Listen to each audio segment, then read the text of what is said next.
অন্তর্বর্তী সরকারের স্বরাষ্ট্র উপদেষ্টার দায়িত্বপ্রাপ্ত অবসরপ্রাপ্ত ব্রিগেডিয়ার জেনারেল এম সাখাওয়াত হোসেনকে স্বরাষ্ট্র মন্ত্রণালয়ের দায়িত্ব থেকে সরিয়ে বস্ত্র ও পাট মন্ত্রণালয়ের দায়িত্ব দেওয়া হয়েছে। ৮ আগস্ট অন্তর্বর্তী সরকারের প্রধান উপদেষ্টা এবং আরও ১৩ উপদেষ্টার সঙ্গে শপথ নেন অবসরপ্রাপ্ত brigadier general M Sakhawat Hossain.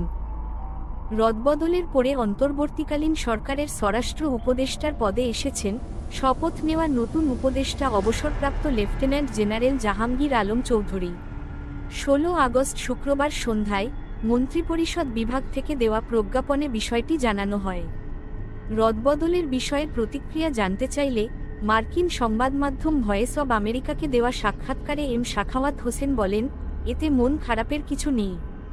আলহামদুলিল্লাহ, আমার যতটুকু করার সাধ্য ছিল করে আসছি।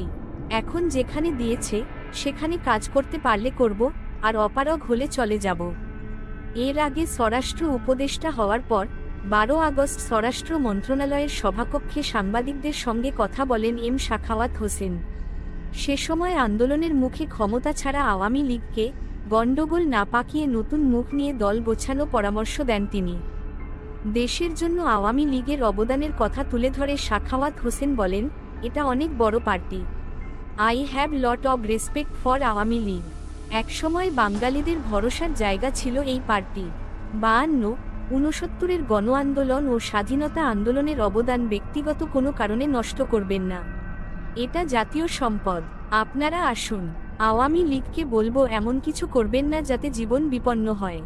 আপনারা রাজনৈতিক দল হিসেবে দলকে গুছিয়ে নিন, নির্বাচন হলে অংশ নিন, জনগণ ভোট দিলে ভোটে যাবেন। তবে প্রতিবিপ্লবের স্বপ্ন দেখলে হাজার হাজার মানুষের রক্ত ঝরবে। সেই সঙ্গে ভারতে থাকা সাবেক প্রধানমন্ত্রী শেখ হাসিনাকে দেশে ফেরার পরামর্শ দিয়ে সাখাওয়াত হোসেন আরও বলেছিলেন, আপনি ভালো থাকেন, আবার আসেন। আমরা সবাই আপনাকে শ্রদ্ধা করি, কিন্তু গণ্ডগোল পাকানোর মানে হয় না, এতে লাভ হবে না, বরং লোকজন আরও ক্ষেপে উঠবে। ওই দিন তার এই বক্তব্যের প্রতিবাদ জানান কোটা সংস্কার আন্দোলনকে কেন্দ্র করে গড়ে ওঠা বৈষম্য বিরোধী ছাত্র আন্দোলন।